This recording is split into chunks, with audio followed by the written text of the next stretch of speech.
la France. On aimerait bien votre point de vue. Je sais que vous avez pendant pas mal de temps étudié ce dossier-là. Tfadal, Monsieur Mohamed. Bon, tout d'abord, bonjour à tous nos auditeurs de France, d'ailleurs, des États-Unis aussi. Merci encore une fois pour Radio El Ghorba pour nous permettre de faire ce genre d'émission, pour nous éclairer un petit peu sur la situation qui est aujourd'hui un sujet d'actualité brûlant, cette immigration. Et j'aime beaucoup ce titre que tu as donné à cette émission, l'immigration, cette chance pour la France. Oui, l'immigration de toutes ces générations venues faire leur vie dans un nouveau pays. Elle se raconte au travers de plus d'un siècle et demi sur les sentiers et les avenues de construction de la France. Cette émigration, elle débute quand la Troisième République, traumatisée par la défaite face aux Allemands et à la guerre civile de 1871, elle décide de construire une véritable nation allant jusqu'à les fameuses 30 glorieuses après la Seconde Guerre mondiale, les 30 glorieuses 50, 60, 70 qui verront la reconstruction et l'essor économique de la France. Alors dans chaque village, chaque quartier, tout le monde doit normalement se sentir français. On verra au cours de cette émission qu'il y aura des exceptions, de la discrimination, voire même des lois spéciales pour certains. Mais ça reste, somme toute, un apport incontestable élevant une diversité à l'image de la France multiculturelle, multiculturelle, c'est-à-dire se voulant une France plurielle. Oui, la France, devenue au tournant des années 1920 le premier pays d'immigration au monde, bien devant les USA. Immigration qui sera même encadrée par une loi, celle de 1927, la loi la plus libérale qu'a connue le pays dans toute son histoire. Oui, l'histoire de l'immigration française raconte parfaitement combien elle a été et reste une formidable richesse. Les témoignages d'anciens soldats de l'armée française défendant la République, de la mémoire aux larmes de leurs grands-enfants, d'anonymes ou de célébrités, de ces médecins, ces ingénieurs, ces philosophes, ces ouvriers et petits artisans issus de cette immigration sont d'inoubliables éléments de cette toile tissant la trame de l'étoffe sociétale, même si parfois on sent qu'ils sont les oubliés de la République, malgré leurs sacrifices et ceux de leurs aïeux à défendre Verdun et Monte Cassino.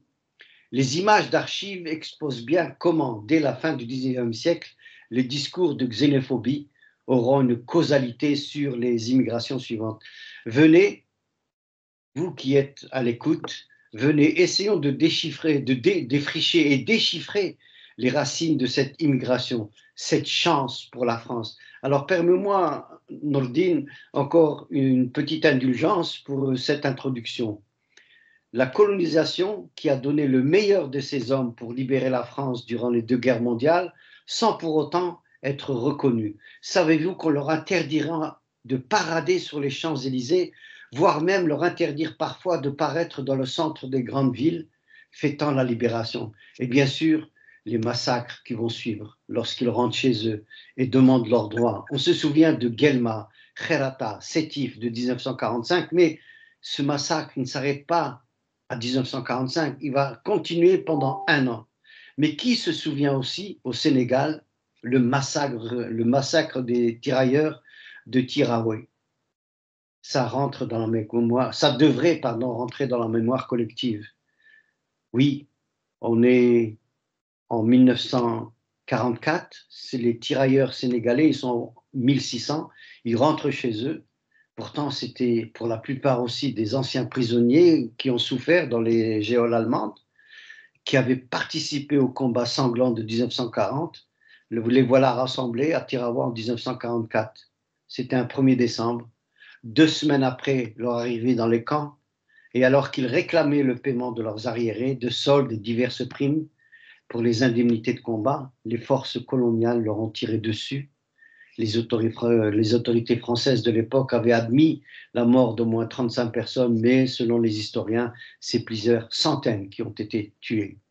Donc, je reviens à l'apport en population active venue des colonies, émigrant en France pour l'essor économique de la France, qui permettra la création de richesses pour les grands capitaines d'industrie, de construction, les grands propriétaires agricoles. Mais il n'y aura aucun ruissellement économique pour ces petites mains venues travailler dans les champs, les usines Renault, Peugeot, Citroën et reconstruire la France détruite par 2 guerres mondiales.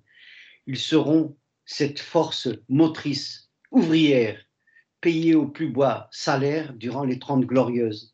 Ce sont ces déracinés, ils sont venus de leur pays, la majorité, c'était des anciennes colonies, ou des colonies, parce que le 40, 50, 60 et 70, c'est cette émigration. Bien sûr, ça a été une chance pour la France, mais pas de toute grâce pour ces invisibles travailleurs venant des colonies, qui ont donné à la France cette chance de s'en sortir. On va les parquer, on va les ghettotiser dans les foyers de Sonacotra, dans les quartiers les plus insalubres des cités ouvrières industrielles ou dans les corons des mines du Nord ou d'Alsace. On ne veut pas les voir, mais ce sont eux qui sont les saints même de la chance pour ce progrès économique de la France, qui chantent et dansent aux acquis de la lutte ouvrière, mais pour qui les autres, entre guillemets, ouvriers immigrés, ne bénéficient pas de ces mêmes acquis syndicaux. Mais aujourd'hui, leurs enfants ont grandi. Et malgré les obstacles, ils ne veulent plus être les exploités de la République.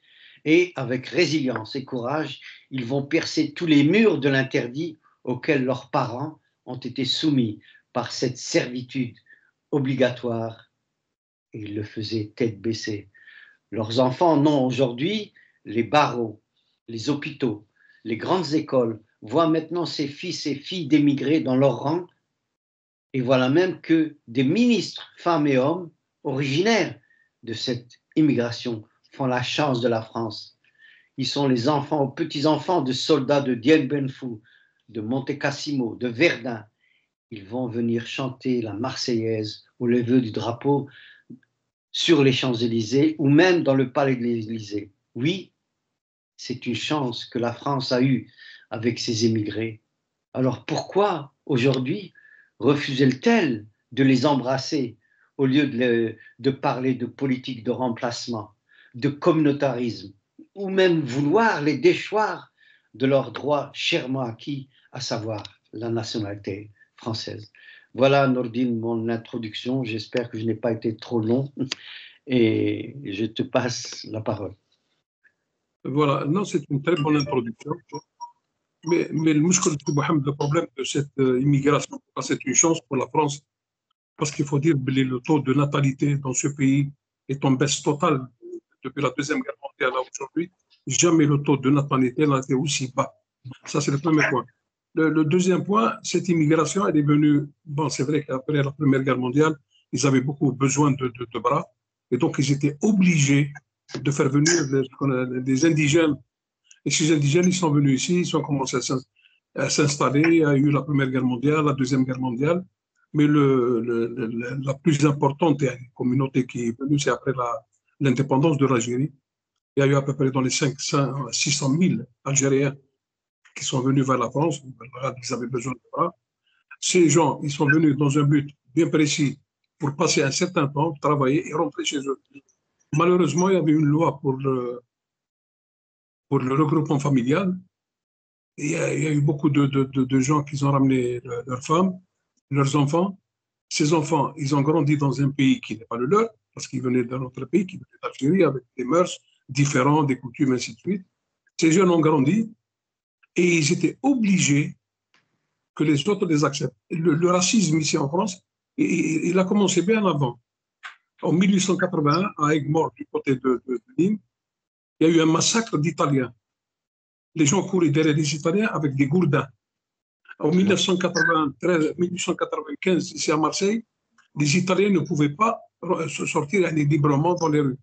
Qu'est-ce qu'on disait? On disait que ces gens-là, c'est des ritards, c'est des machins, interdits aux chiens ou aux Italiens. Et on acceptait. Mais le véritable, lorsque Giscard d'Estaing a pris le pouvoir, il y avait des ministres racistes, il faut le dire haut et fort. Et c'est là qu'ils ont commencé, qu'il y avait un problème. Il y a des gens qui ont commencé à écrire un livre comme quoi que dans le temps, il y aurait beaucoup plus de Français d'origine étrangère que de Français, par exemple, de souche, ce qu'on appelle les Blancs. Et ça les a complètement. Et c'est depuis ce jour-là que ça a commencé vraiment la véritable chasse, je dirais, à l'immigration. Malheureusement, il y avait une maire en France à Dreux, Gaspard, qui a fait un travail formidable en 83 aux élections municipales de 83. Elle a gagné la mairie de Dreux avec 8 points d'avance. Et quand elle a gagné ces 8 points d'avance, elle a été insultée, on l'a traité de tout, qu'elle était proche des Arabes, qu'elle était proche de... Et c'est là que il y a eu aussi l'arrivée de Mitterrand au pouvoir, qui a autorisé, ils ont changé la loi, que les étrangers pouvaient créer leur propre association. Et il y a eu des associations qui se sont créées. Mais le véritable travail qui a été fait par ces jeunes immigrés qui voulaient l'égalité des droits, c'était le départ de Marseille en 83, il me semble, de monter vers Paris. Et lorsqu'ils sont arrivés là, donc ils ont traversé toute la France, les Minguettes, en disant voilà, nous voulons l'égalité de droits et droits. Et il y a eu, quand ils sont arrivés à Paris, il y a eu le 3 décembre 1983, il y avait deux manifestations. Il y a eu une manifestation pour défendre la laïcité. Il y a eu à peu près dans les 50 000 personnes. Et il y avait une autre manifestation qui a été organisée par les jeunes qu'on appelait les Beurs après par la suite. Et il y avait plus de 100 000 personnes. Il y avait des Français.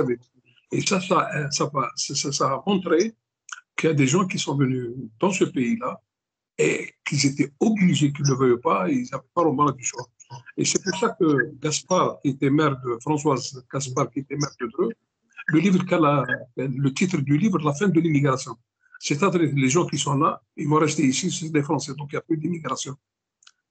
Et ça a abouti. Quand on voit ici aux élections parce qu'on a vécu dans la région du Var et des Bouches-du-Rhône, Gaudin qui voulait prendre la mairie de Marseille à l'époque, il disait Marseille ou Marseille. Et il s'est associé même avec l'extrême droite. Hein. À Toulon, il y avait le maire de Toulon, Maurice Arex, qui disait la France est devenue une poubelle. Pourquoi? Parce qu'elle recevait beaucoup d'immigrés.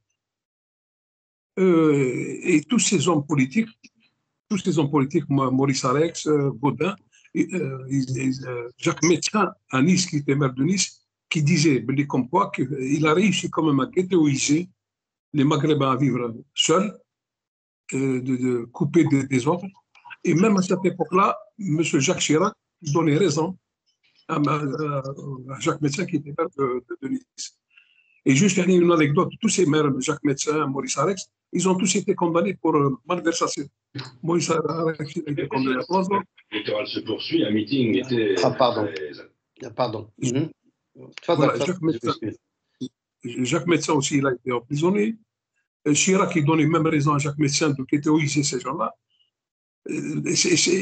Voilà. Mais cette immigration, dans les années 80 jusqu'à aujourd'hui, c'est les 10, de 80-90, il y a eu quand même une jeunesse qui a commencé à évoluer. Il y avait déjà des radios locaux. Il y avait Radio Beurre, il y avait Radio Gazette, il y avait Radio Média, il y avait beaucoup de radios qui sont créées par rapport. Ils avaient l'autorisation, même si ils sont d'origine étrangère, d'avoir des associations.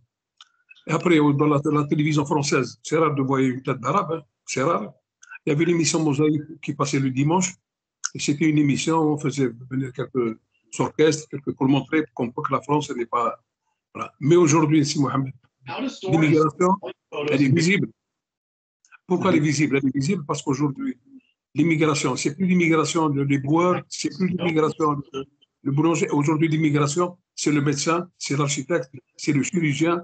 Si on prend une ville comme Marseille, simplement, et on enlève les snacks, les restaurants, les examens de bouche, si on enlève les infirmières, les infirmiers, les médecins qui sont d'origine, je peux vous dire que Marseille, ça sera une ville morte.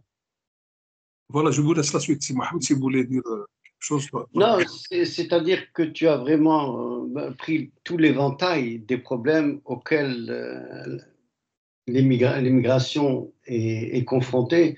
Et malheureusement, comme je disais moi-même dans mon introduction, c'est une chance pour la France, mais il n'y a pas eu ce ruissellement sur la communauté. Il y a toujours les problèmes que tu viens d'énumérer. Tout à l'heure, tu parlais de François Mitterrand. Si tu permets, je vais te passer une petite archive de l'INA pour te dire comment ce problème de l'immigration, déjà à l'époque de Mitterrand, était perçu. Et je te laisse écouter, vous me dites si vous entendez bien.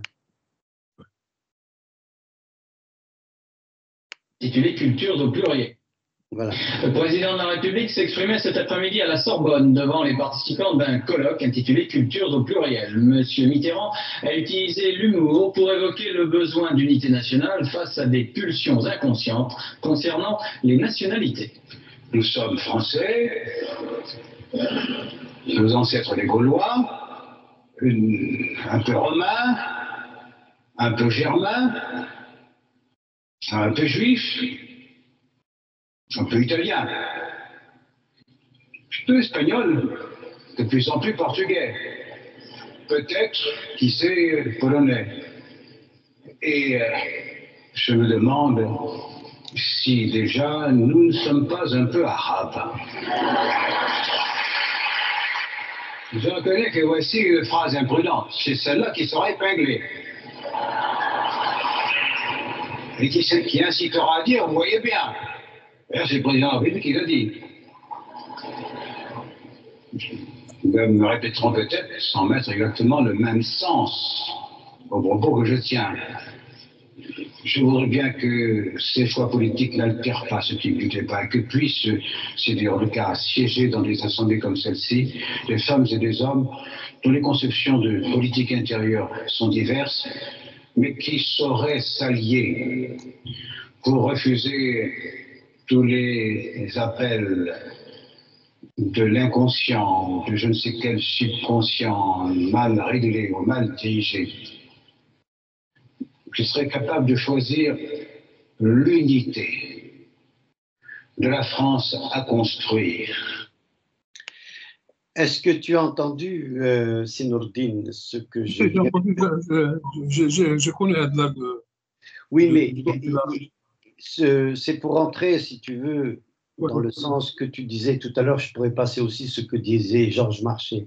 Il y a une phrase très importante, et c'était Mitterrand, sachant que Mitterrand avait été le ministre de l'Intérieur durant la Révolution, et lui-même reconnaît cet apport de l'immigration. Il cite les Gaulois, les Romains, etc. Personne ne rit. Mais quand il cite les Arabes, il y a cette audience qui commence à rire. Et ensuite, il ajoute une phrase, il te dit, peut-être que ça va être repris, évidemment, il parlait déjà de l'extrême droite qui commençait à naître. Et on parle de Mitterrand il y a maintenant plus de 30 ans, je pense. Et c'est là, est-ce qu'il y a une évolution? Est-ce que lui a compris la chance qu'avait la France d'avoir cette immigration? Mais est-ce qu'aujourd'hui on se rappelle de ce que je disais, un président de la République, François Mitterrand, qui avait été ministre de l'Intérieur durant la Révolution? Et là, aujourd'hui, nous avons Macron qui reprend les, entre guillemets, les thèses ou les programmes politiques pour se faire réélire et pour faire élire, malgré que la gauche avait une majorité, un Barnier comme Premier ministre, et puis tu sais, je ne vais même pas citer son nom, celle qui est présidente à l'Assemblée, au perchoir de l'Assemblée française. Et c'est pour ça que j'interpelle encore, Nordine, si tu peux encore reprendre ce que tu disais en donnant plus d'éléments sur ces hommes politiques français qui refusent de voir la chance qui leur a été offerte par leur immigration, pour servir de chair à canon pendant les 2 premières guerres mondiales, et 2, pour reconstruire ce pays dans les années glorieuses, 50, 60 et 70, et dont aujourd'hui on veut déchoir les enfants de la nationalité française, alors qu'ils sont la matrice même encore aujourd'hui, qu'on dise, de l'économie de la France. Je te repasse la parole. Moi, je pense que c'est au niveau des jeux, ils sont déjà. On ne peut pas revenir en arrière. Ces jeunes qui vivent dans ce pays, ils sont français. Ils sont français, ça c'est. Ils ne peuvent pas. Bon, ils ont choisi d'être français, ils sont français. Personne ne peut leur contester. Pourquoi personne ne peut leur contester? C'est même aujourd'hui un changement radical. Quand on voit les campagnes électorales, simplement, de 80 jusqu'à aujourd'hui, il y a quand même il y a beaucoup de changements. aujourd'hui dans les campagnes électorales, bien qu'on critique, mais on n'a pas critiqué comme par le passé. Par le passé, c'était des insultes, c'était quand on voit qu'il y avait même des députés. Parce que le problème qui se pose en France, le racisme, il touchait même la communauté juive de France. Mais simplement, la communauté juive, elle a su quand même s'intégrer. S'intégrer comment? Rentrer dans les rouages de l'État. Et c'est pour ça qu'aujourd'hui, ils ont une puissance. Nous, les nôtres, moi, j'en suis persuadé qu'aujourd'hui, si on prend le bruit, Pardon? Il y a du bruit, je crois. Vous m'entendez? Je ne sais pas. Non. Vous m'entendez là? Ah, moi, je t'entends très très bien, Nordina. Et c'est pour ça que je pense qu'aujourd'hui, quand on voit par exemple dans la région parisienne, il y a des maires, si on peut dire, d'origine étrangère, il y a des conseillers municipaux, il y a des députés, la vice-présidente de l'Assemblée nationale française d'origine aussi maghrébine, d'origine africaine. Donc, il y a une évolution. Ça, on ne peut pas le contester. Parce que moi, je dis c'est une chance pour la France. S'il y a des retraités français qui nous écoutent, si les jeunes français demain, il n'y aura pas tous ces jeunes-là, il n'y aura pas de source d'argent qui doivent rentrer pour payer les charges sociales, pour payer les retraités, pour payer. Donc, c'est une double chance pour la France. Maintenant, pour la déchéance de la nationalité française.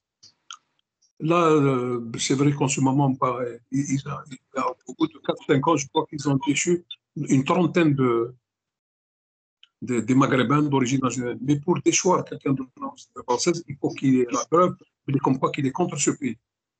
Il faut la preuve, comme quoi qu'il a coopéré avec un pays étranger qui est en guerre contre la France. Donc, moi, je dirais, les 4000 Français de double nationalité israélo et de France, on les appelle comment? Est-ce qu'ils vont être déchus de leur nationalité? Donc, c'est des coups de communication. Parce que pour déchoir quelqu'un, c'est quand même très difficile, c'est pas facile. Voilà, donc, ils profitent au moins de l'occasion. C'est pour faire un peu peur aux gens, mais les jeunes, ils sont chez eux. Leurs parents ont combattu pour que ce pays soit libéré. On revient à 11 novembre, tous les cimetières de France, où il y a des carrés où sont enterrés des soldats français qui sont morts pour la France, il n'y a pas un carré où il n'y a pas des musulmans dans ce carré-là. Tous les cimetières, je dis bien, tous les cimetières de France. Tout à l'heure, tu parlais des Sénégalais. Aujourd'hui, c'est la commémoration du massacre qui a été perpétré par l'armée française. Normalement, M. Macron devait assister. Bon, il n'a pas voulu y aller, bon, c'est vrai, avec tout ce qui se passe en France, mais le ministre des Affaires étrangères, il est présent. Parce que le Sénégal, aujourd'hui, a décidé quand même de s'épanouir, de profiter de sa libération de toutes de la France, et qu'on ne le veut pas. Voilà, c'est pour ça que je dis que l'immigration, c'est une chance pour la France. Le taux de fécondité de la femme française, il est au plus bas. Les gens ne font plus d'enfants. Ça, c'est plus que sûr. Même les gens de chez nous ne font pas aussi d'enfants que par le passé. Mais ils ont besoin de cette immigration. Et l'immigration, c'est une chance. C'est une chance beaucoup plus pour la France que pour eux. Parce qu'ils sont là, leurs parents ont sauvé la France du joug des nazis, j'en passe. Et aujourd'hui, ces jeunes, ils sauvent la France pour la survie de la France. Parce que s'il n'y a pas ces jeunes Français d'origine étrangère, dans 10, 15, 20, 30 ans, la France, il y aura 70% qui auront plus de 60 ans. Comment ils vont faire? Et quand on voit simplement cette immigration, parce que la France, elle est un peu frileuse. En Espagne, ils ont régularisé, je crois, dans les 1 million de personnes. En Italie, ils ont régularisé dans les 500, 600 000 personnes. De partout, on est en train, parce qu'ils savent qu'il y a un problème de natalité. Et c'est ce problème-là qui a été déjà, c'est pour ça qu'ils parlent de remplacement, qui a déjà existé au temps de Giscard d'Estaing. Et je ne sais pas si tu te rappelles, Mohamed, Giscard d'Estaing qui avait, toi, en disant aux immigrés qui voulaient rentrer chez eux, de prendre 10 000 balles et casse-toi. Le nombre d'immigrés qui sont rentrés, il y avait des Portugais, des Espagnols, il n'y avait que 3% des Algériens. Le reste, ils n'étaient pas intéressés par prendre. Il y avait Soleru qui était ministre de l'Intérieur. Il y avait Bonnet qui était ministre Stoleri qui était ministre d'immigration, Bonnet qui était ministre de l'Intérieur. Et ils ont voulu à chaque fois, mais peut-être si Giscard a été élu président en 81, qu'il y aurait pas mal de choses, ça c'est sûr et certain. Bon, l'arrivée de la gauche a changé complètement. Tout à l'heure, tu parlais de marché. N'oublions pas que le Parti communiste de ce marché, ils ont envoyé des bulldozers pour sortir des gens qui habitaient dans des foyers. Donc chacun a sa part de responsabilité. On parle beaucoup de Jacques Chirac parce que le coup qu'il a fait à Jérusalem, en disant les complots, ben, c'est vrai qu'il n'a pas voulu faire de la guerre avec l'Irak. Mais il ne faut pas oublier Jacques Chirac aussi, les propos qu'il tenait. Il disait quand on va dans un immeuble qu'il y a des Africains, des odeurs, des fois ça peut encombrer, ça peut gêner les autres occupants. Donc, bon, c'est vrai que bon, mais je pense que l'immigration, elle existe. Ils sont français. Ici à Marseille, si on comprend le nombre simplement d'infirmières et d'infirmiers, je vous Allah, c'est quelque chose d'extraordinaire.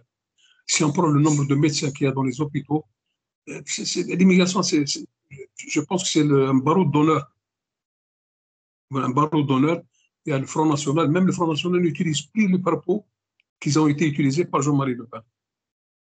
تفضل سي محمد.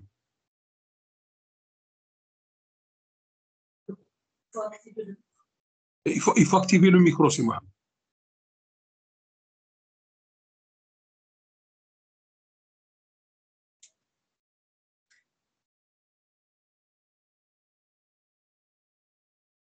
Allô, est-ce que c'est fait à partir de chez vous? C'est mieux maintenant? C'est bien, impeccable, c'est bon. Oui, là, comme je disais, je t'écoute avec beaucoup d'attention et encore une fois, toujours, tu as complété un petit peu ce que je pensais, puis je vais encore rajouter. Lorsque tu parles, par exemple, tu parlais du Sénégal, évidemment. Les Sénégalais veulent se libérer de ce joug néocolonialiste. D'ailleurs, je ne sais pas si tu as vu dernièrement, le Sénégal se joint au Mali, se joint à la Mauritanie, etc., pour que les troupes se retirent de chez eux. Ça, c'est venant du Sénégal, c'est quand même, il y a une évolution dans les idées vers cette indépendance et vers le rejet du néocolonialisme avec le franc CFA, etc. Bon, c'est peut-être pas le sujet d'aujourd'hui, mais je continue sur cette immigration dont on est en train de parler. Tu parlais des médecins. Les services d'urgence de la région parisienne, 38% des médecins, les urgentistes, dans les hôpitaux parisiens, 38% ce sont des Algériens. Je dis bien des Algériens. Ça, c'est des chiffres de l'INSEE, c'est pas moi. Les EHPAD, 79%, ce sont des personnes du Maghreb, pas seulement des Algériens, des Marocains, des Tunisiennes, des Algériennes. Donc, encore une fois, cette chance qu'a la France pour soigner son peuple. On accepte de donner son fils ou sa fille à être soigné par Mohamed Ali ou Al-Ibrahim, mais d'un autre côté, on ne veut pas les reconnaître. Comme tu disais de juste titre, Jacques Chirac, tu as cité cette malheureuse chose qu'il a dit en ce qui concerne les odeurs dans les bâtiments africains. Moi, je reprends des exemples de Sarkozy. Il a dit qu'il faut les attaquer au Karcher. C'est encore une fois, ils ont la chance d'avoir cette immigration pour soigner leurs malades, mais d'un autre côté, les oubliés de la République, au lieu de les aider à s'en sortir, non, on les enfonce encore plus en les mettant dans des ghettos, etc. Et je terminerai en disant, je ne sais plus qui a dit, je crois que c'est aussi un président, je ne sais pas si c'est moi, qui a dit, on ne peut pas accueillir toute la misère du monde. C'est Michel Rocard. Je connais. Non, Michel Rocard qui a tenu, on ne peut pas accueillir toute la misère du monde. C'est Michel Rocard. Mais lorsqu'il a tenu ses propos, il faut quand même lui rendre un grand hommage. Le revenu minimum d'insertion, c'est lui qui l'a créé. En 1987. Oui. Il a dit que la France seule ne peut pas prendre toute la seule. Eux, ils ont coupé la phrase de Michel Rocard, parce que comme c'était parmi l'un des hommes politiques les plus honnêtes, il faut le reconnaître, absolument. Il a dit la France seule ne peut pas prendre toute la misère du monde. Non. Toujours est-il que ça a été repris, je crois, par Macron avec la moitié de la phrase. Il s'est arrêté, on ne peut pas prendre toute la misère du monde. Et ça, encore une fois, la chance que la France a d'avoir cette immigration, d'abord, comme je disais, je ne vais pas encore me répéter, pour défendre son pays, pour construire son pays, et maintenant, on veut les décevoir. Mais ce que je dis, cette chance de l'immigration, si je prends les gens, les personnalités politiques les plus vocales à ce propos, je prends Zemmour. Zemmour, il est d'origine algérienne. Lui-même, je peux considérer que ses parents ont émigré d'Algérie pour venir en France. Jordan, son grand-père est d'origine algérienne. Darmanin, le ministre de l'Intérieur, son grand-père est d'origine algérienne. Donc, encore une fois, même quand il y a des enfants de cette immigration, même s'ils sont issus de milieu, on leur cache leur algérianité pour ne voir qu'ils ne sont que des Français. Ça, je parle au niveau politique et je vais faire une petite image, je vais encore m'échapper un peu plus et tu m'arrêtes si j'exagère. Je prends par exemple dans le milieu sportif, quand tu prends l'équipe nationale qui défend les couleurs de la France sur les terrains de foot internationaux. Lorsque c'est Zidane qui marque et qui ramène la victoire, on dit voilà, c'est un Français encore une fois. Mais lorsqu'il y a un petit problème, ben oui, il est d'origine algérienne. Et c'est ça, Nordine, lorsque tu dis la chance de l'immigration, et je répète ce que tu as dit verbatim, c'est pour les Français, entre guillemets, mais les autres, on les oublie.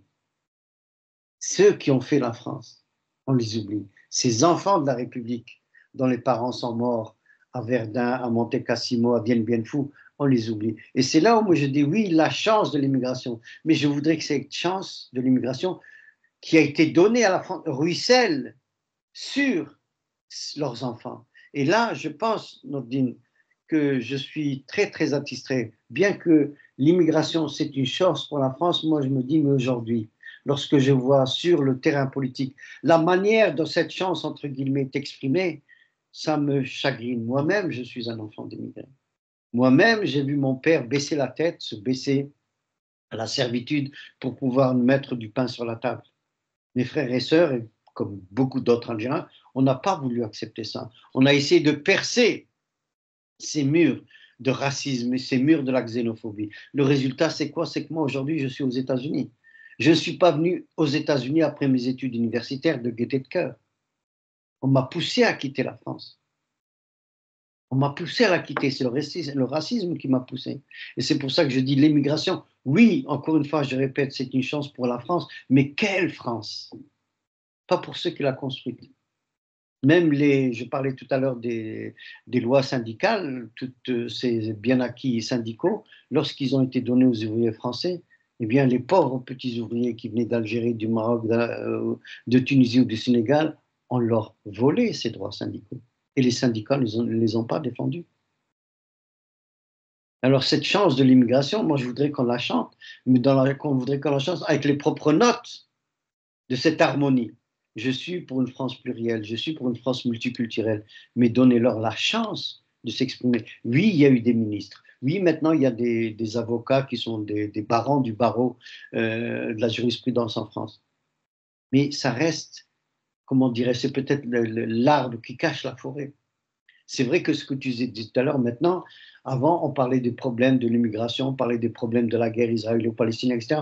On mettait des gens qui s'appelaient Cohen, etc. Maintenant, il y a des Rachid Arabes, il y a des Myriam, il y a enfin, tous ces journalistes dont le nom m'échappe maintenant, mais qui sont sur la télévision ou sur les médias français, ou même eux, je dirais à la limite, quand tu prends une Sonia Mabrouk, par exemple, qui est d'origine tunisienne, qui est la fille d'un ambassadeur, elle est française maintenant, mais est-ce qu'elle défend la position de ces émigrés?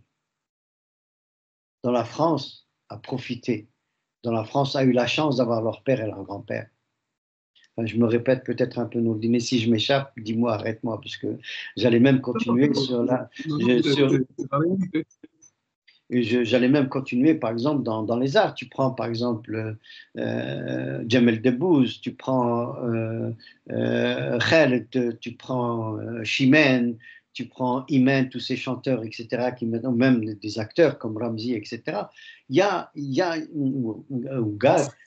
une pénétration qui est en train de se faire, mais est-ce que ça cache toute la misérabilité d'Aubervilliers, de Lyon, de Marseille? Pourquoi il y a encore cette criminalité au sein même de la communauté? Par exemple, moi je vais à Aubervilliers dans le 93, ou bien à Aubervilliers, ou bien à la Courneuve, ce sont des bâtiments qui sont complètement délabrés, c'est une cité qui est complètement fermée, il y a un commissariat au milieu de cette cité, mais ce commissariat ne fait pas son boulot à protéger ces enfants, pour ne pas devenir des drug dealers ou bien des prostituées, des prostituées. Je m'excuse d'employer des termes aussi crus, mais c'est la vérité. La chance qu'a eu la France, où est-ce qu'il est ce ruissellement pour récupérer ces enfants de la République qui ont été si longtemps oubliés et dont aujourd'hui, au lieu de reconnaître la faute de ce manquement de la République, on parle de politique de remplacement et de les déchoir tout simplement de leur nationalité française. Toi, tu disais que c'est pas facile de le faire, mais il y a des lois qui sont là maintenant qui te disent qu'il n'y a plus de droit au sol. Pourquoi? Allez, c'est ça, tu vois, où je me dis, où s'arrête cette chance de l'immigration pour la France? Est-ce qu'il n'y a pas une injustice viscérale? Et je m'excuse encore une fois, peut-être que c'est peut-être pas dans les sillons du sujet qu'on aurait voulu discuter, mais ça me vient à l'esprit, je ne peux pas le cacher. Pardon. Non, c'est normal que. Mais je pense quand même qu'il y a une évolution. Je ne sais pas si vous vous rappelez, en 80 ou 82, la chanson de Rachid Taha, La Douce France. La branche de mon enfance. Mm-hmm. Oui, je m'en rappelle, mais encore une fois, je ne vais pas rester dans l'humour noir, mais une hirondelle ne fait pas le printemps. Une chanson qu'il a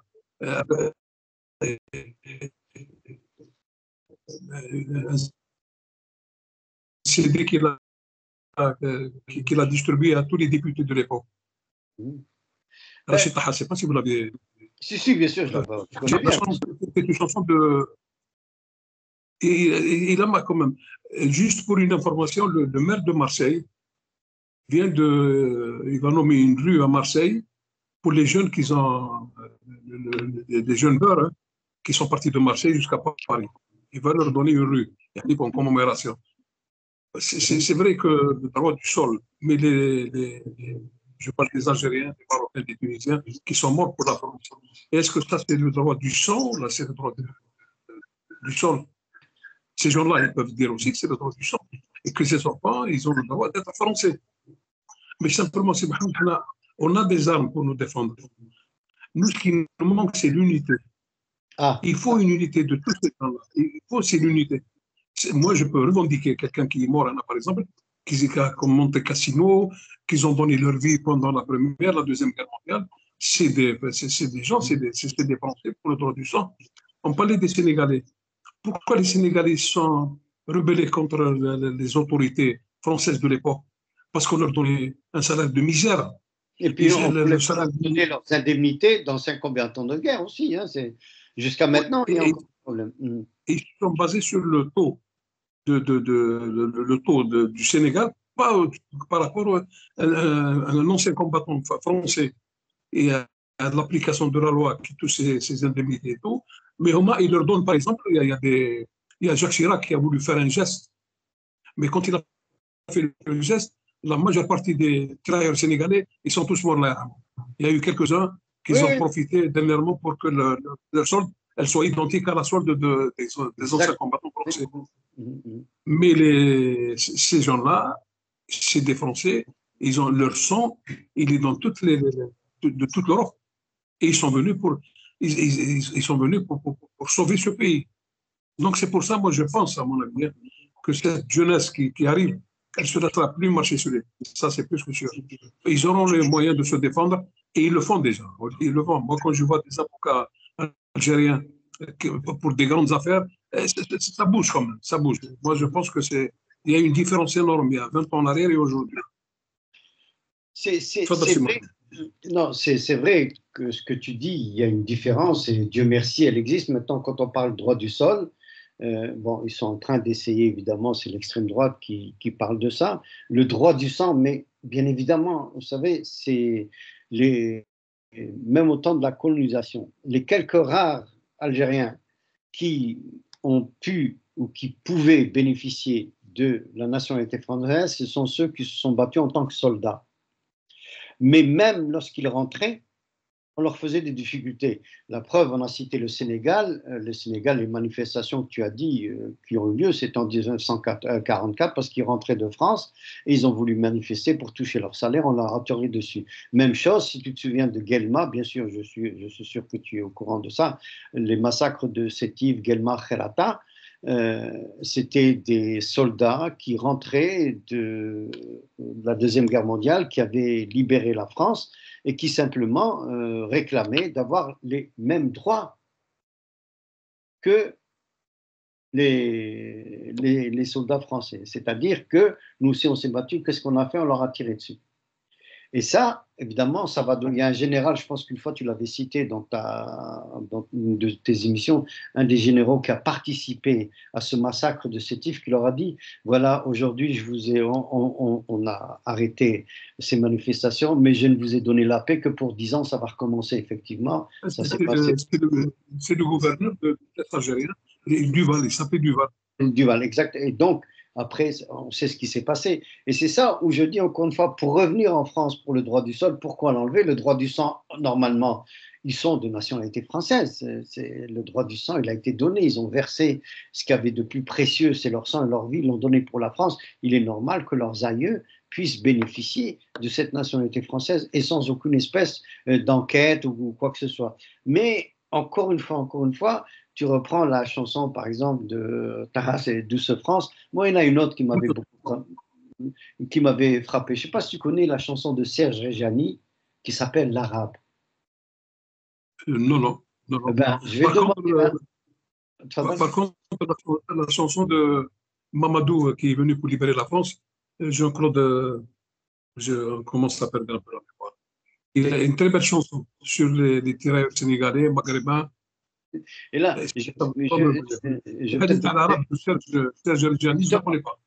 si Samira peut la trouver, si tu écoutes cette chanson, la manière dont il parle l'arabe.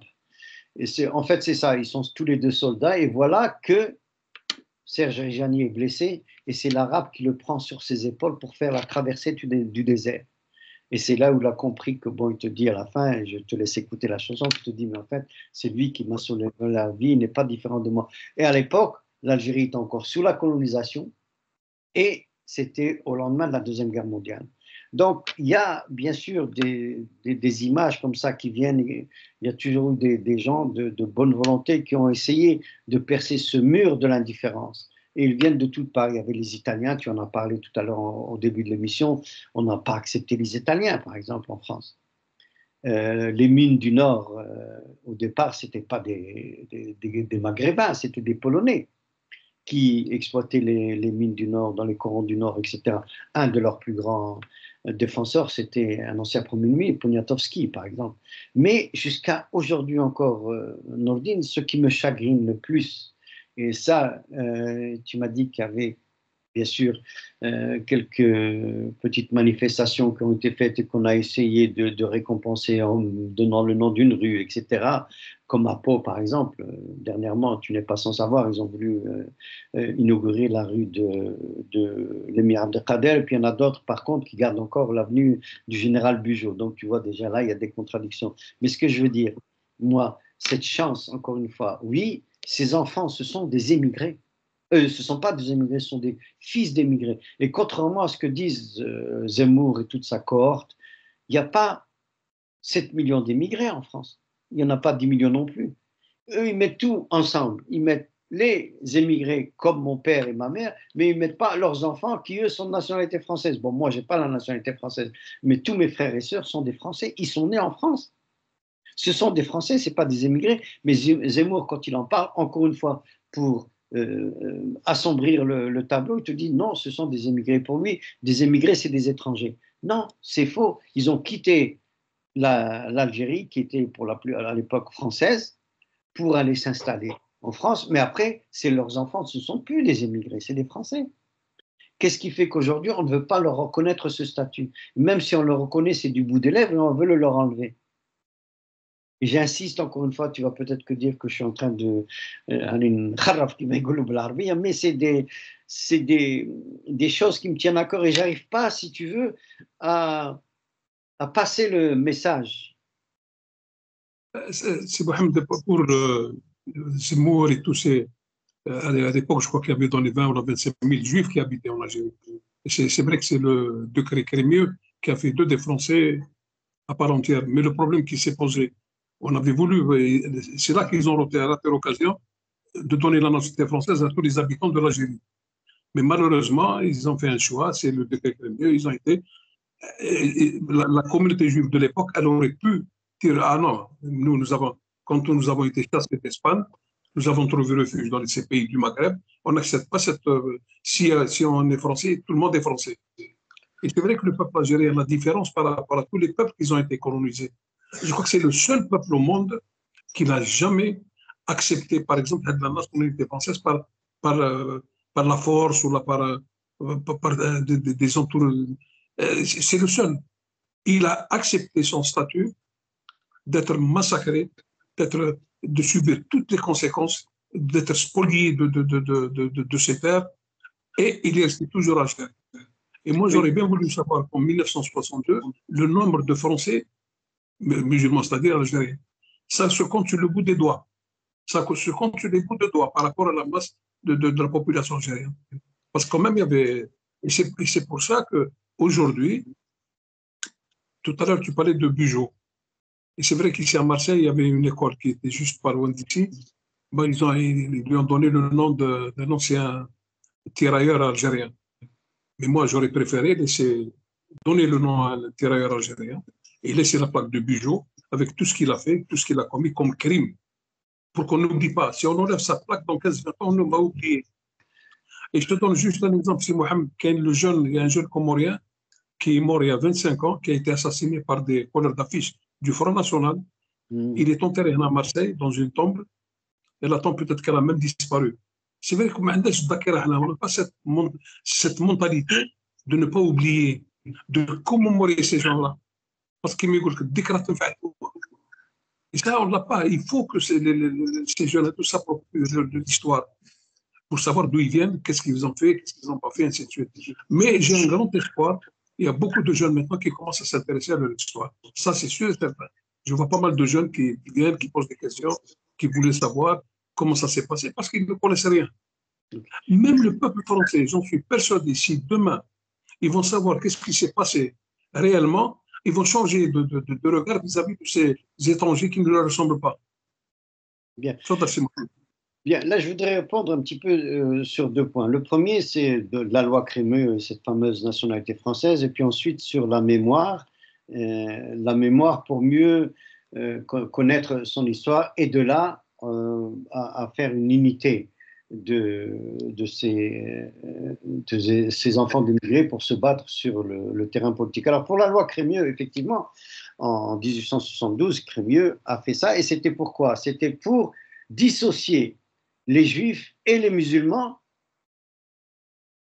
en Algérie pour s'en faire des alliés, alors que les juifs et les musulmans en Algérie ont toujours vécu pendant des siècles en bonne entente.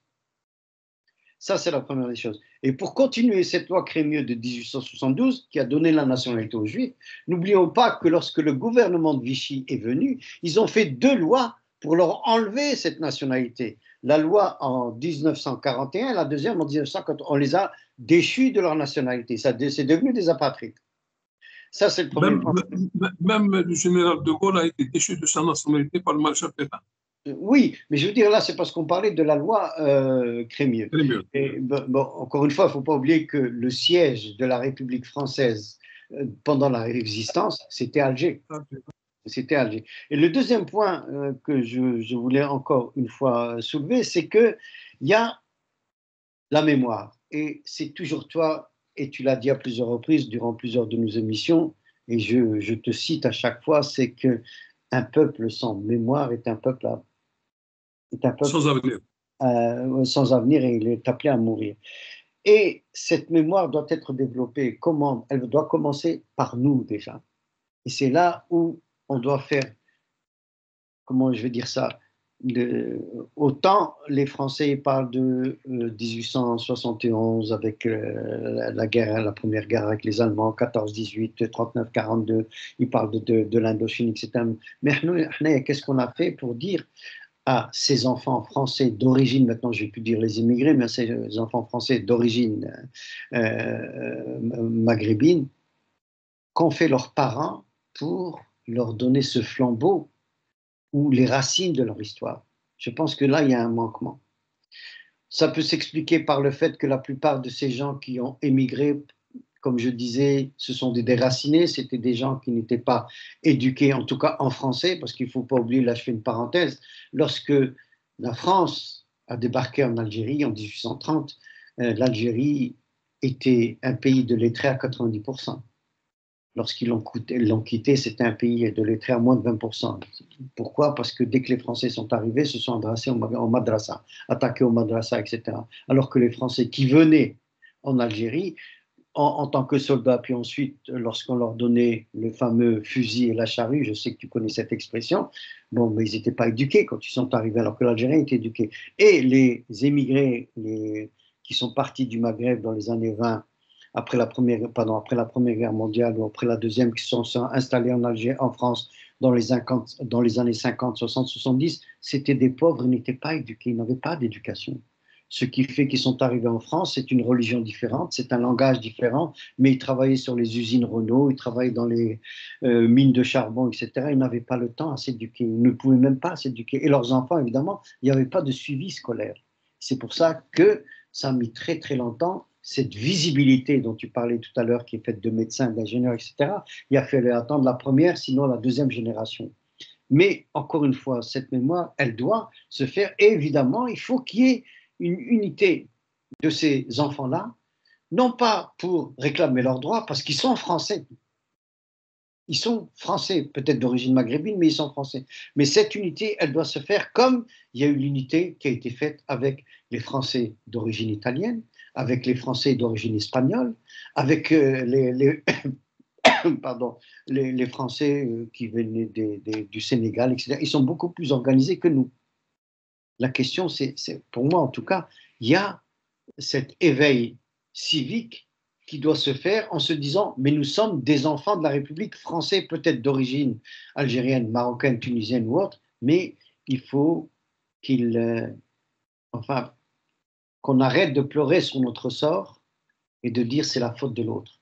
On a donné la chance à la France, cette immigration c'est une chance pour la France, maintenant il faut donner la chance à ces Français d'origine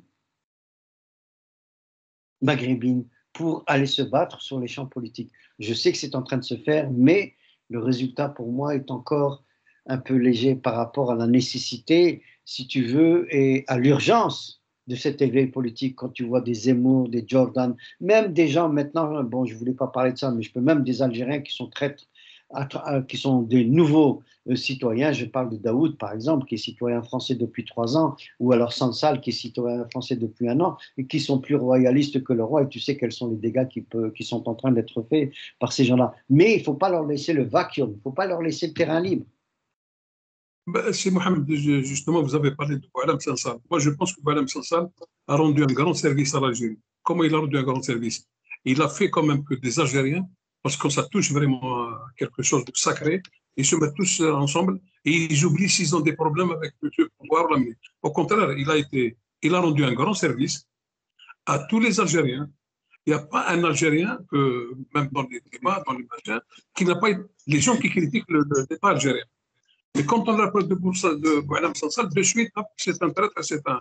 Donc il a pu quand même par ce dérapage, je ne sais pas si c'est un dérapage ou pas, il a fait quand même que les Algériens puissent se retrouver autour d'un thème. Je le vois même dans le Maghreb, hier il y avait une émission, même les gens qui avaient l'habitude de critiquer le pouvoir. Ah, demain, donc Boualem Sansal, je pense à mon avis, dans sa bêtise, parce que c'est un ignorant, hein, qui c'est qui connaissait Boualem Sansal?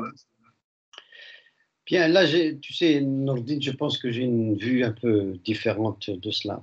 Sansal a vraiment démontré l'hypocrisie de la société française en ce qui concerne l'Algérie. Sansal a été le relais, et ce n'est pas un dérapage. Moi, quelqu'un qui va en Israël, qui revient, qui est invité sur les plateaux de télévision, que ce soit des chaînes comme BFM et CNews, mais aussi sur Antenne 2, sur la 5, etc., et qui tient le langage qu'il a tenu. Je ne pense pas qu'il a rendu service pour étoffer ou pour souder ou pour faire la fusion en Algérie.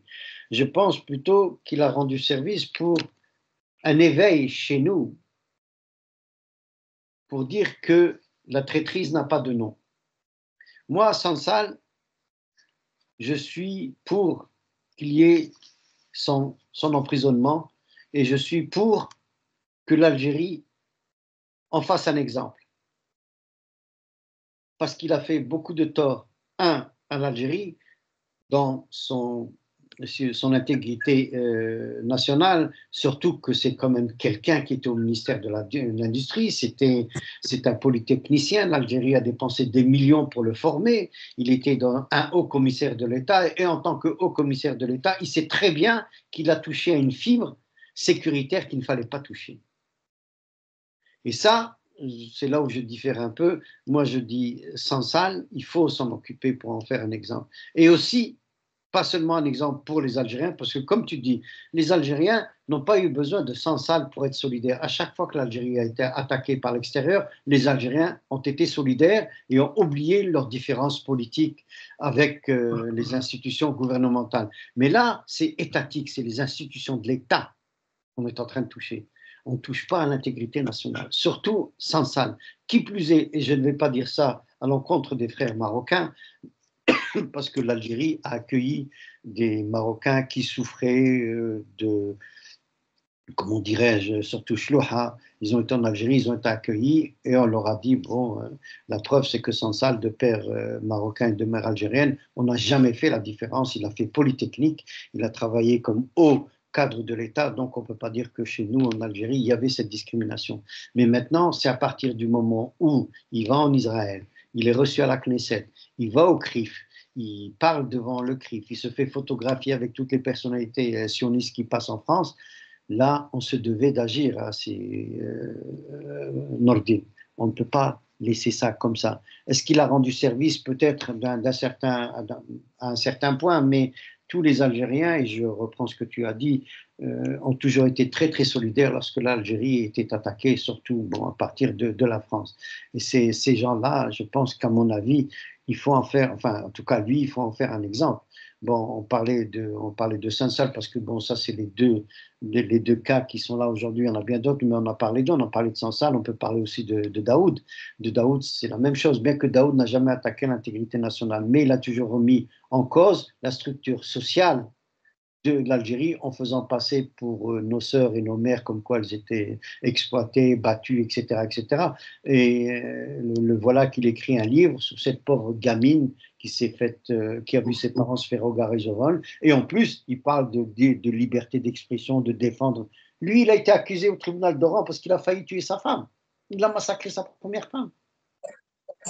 Donc, tu vois, c'est pour ça que je dis, quand on prend Sansal, quand on prend Boualem, il faut remettre ça dans le contexte, si tu veux, de la politique française qui utilise ses valets, ses relais pour, encore une fois, déverser du venin sur l'Algérie. Ils ne veulent pas oublier, ils ne veulent pas oublier, je termine, ils ne veulent pas oublier que l'Algérie n'est plus un giron de la France, même si elle a encore des relais, même si elle a encore des torts. Et tu l'as dit dans ton émission que j'ai écoutée il y a 2 ou 3 jours, on a nos problèmes, on a nos voleurs, on a nos escrocs, on a notre corruption, mais notre pays n'est plus la France, et on est un pays libre qui souffre de ces maux qui existent au sein même de la France.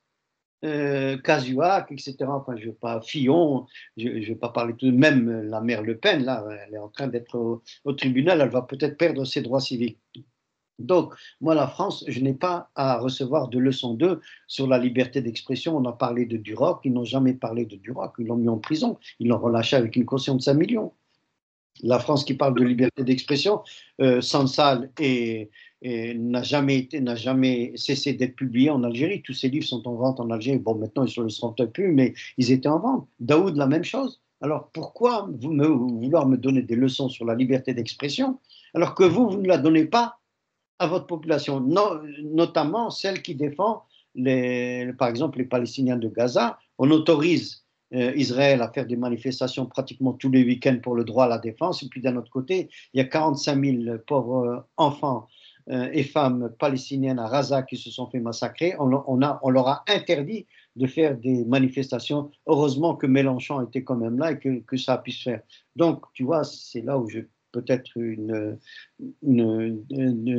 approche un peu différente, enfin, en ce qui concerne. C'est vrai que là, c'est ta géométrie variable.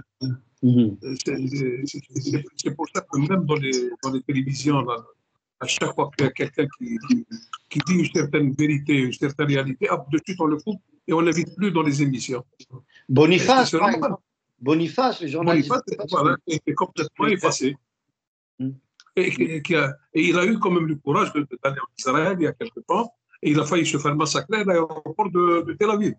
Mais encore une fois, c'est un homme qui, comme beaucoup de nous, fait la différence entre soutenir l'État d'Israël et le sionisme aveugle et participer à Israël à des tables rondes avec des Israéliens qui ne sont pas sionistes et qui veulent la paix. Bien sûr, mais Boniface est le parfait exemple. C'est pas comme ça. L'ancien chef des armées, j'ai vu ce matin un article, c'est lui-même, hein, il a dit qu'aujourd'hui, l'armée israélienne, elle est en train c'est un désastre à Gaza et qu'il faut l'appeler comme ça. Il y a toute la presse israélienne qui lui tombe dessus. Non, Ouais. mais je pense que en vit aujourd'hui, quand on s'attaque à des immigrés, qu'ils soient arabes, qu'ils soient blancs, qu'ils soient noirs, mais eux, leur objectif, c'est de s'attaquer à l'islam. C'est ça ce qui est grave. C'est des islamophobes. C'est ça le malheur de ce pays-là. Ils s'attaquent à l'islam, ils ne s'attaquent pas à autre chose. Tu sais, encore une fois, si on veut aborder ce sujet, on parle puisque tu parles de l'islam, et la France est en train de dire à eux et à Dia que la laïcité, elle est née en France en 1905. En 1905, il y a une loi, effectivement, qui est venue en France pour séparer l'Église et l'État, c'est-à-dire qu'on ne voulait plus que la religiosité de la France, cette grande sœur de l'Église, comme on aime à l'appeler, continue à s'immiscer surtout dans la politique française au début du siècle. On voulait arrêter ça, enfin, on voulait arrêter qu'elle s'occupe de la politique française au début du siècle, parce que bon, on commençait à avoir des révolutions, des penseurs, etc.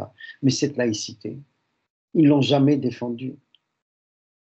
Ils ne l'ont jamais appliquée dans le sens où elle avait été créée. Cette laïcité, ce n'est pas une loi qui interdisait la religion. Cette laïcité, la loi de 1905, c'est une loi qui permet de pratiquer ta religion à partir du moment où tu respectes les valeurs de la République et que ce ne soit pas dans les institutions publiques de la République, telles que les écoles, etc.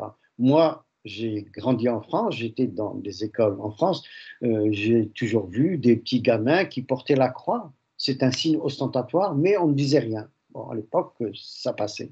Là, maintenant, parce qu'il y a une petite qui vient, ou bien une femme qui vient pour aller chercher son gosse et elle porte le voile, on va pratiquement lui interdire l'accès à l'école.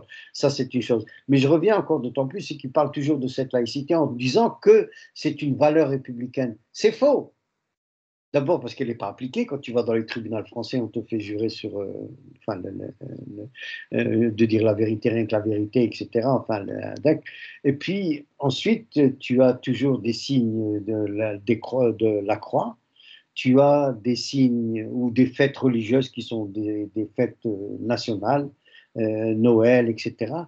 C'est des jours fériés payés, etc. Donc pour moi déjà la laïcité, elle a une certaine expression. Et d'autre part, on évite de dire que la laïcité est née dans un pays musulman, c'est l'Andalousie. Et celui qui a fait cette laïcité, c'est un philosophe arabe qui s'appelle Ibn Rushd.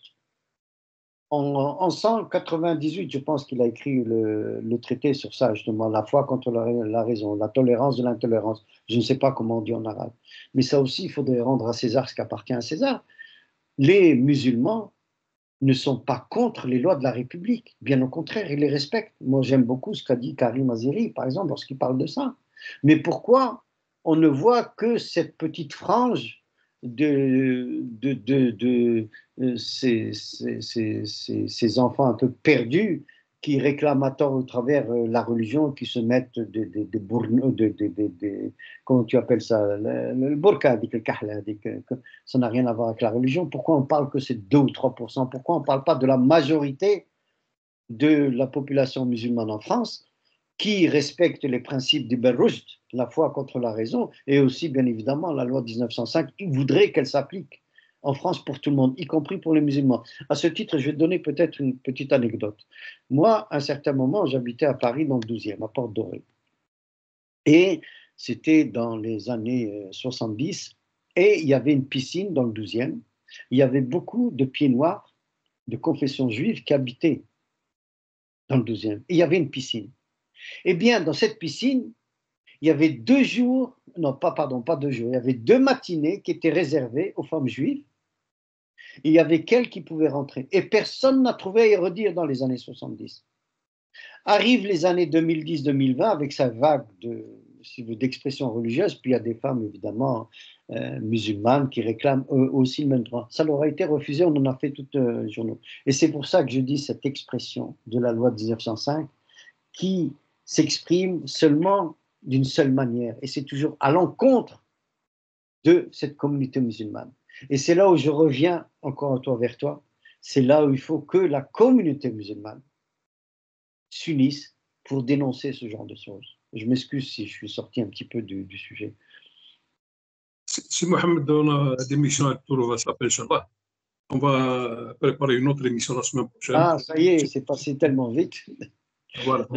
J'espère que les gens qui nous ont écoutés, ils apprécient. S'ils veulent nous laisser des messages sur la page Facebook, et la semaine prochaine, Inch'Allah, on va trouver le thème en collaboration pour essayer de... Voilà. Encore une fois, merci Nourdine, merci à Samira aussi pour son support et merci à tous les auditeurs qui nous écoutent. Et encore une fois, on a besoin pour vous, chers auditeurs, Radio El Ghorba a besoin de vous.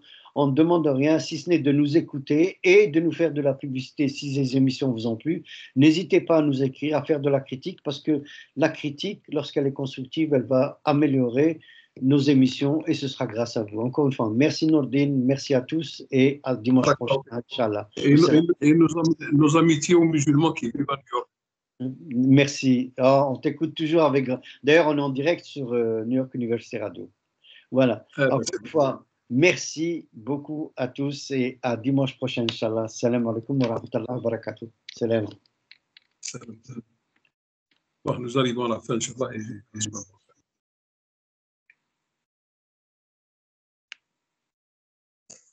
Je vais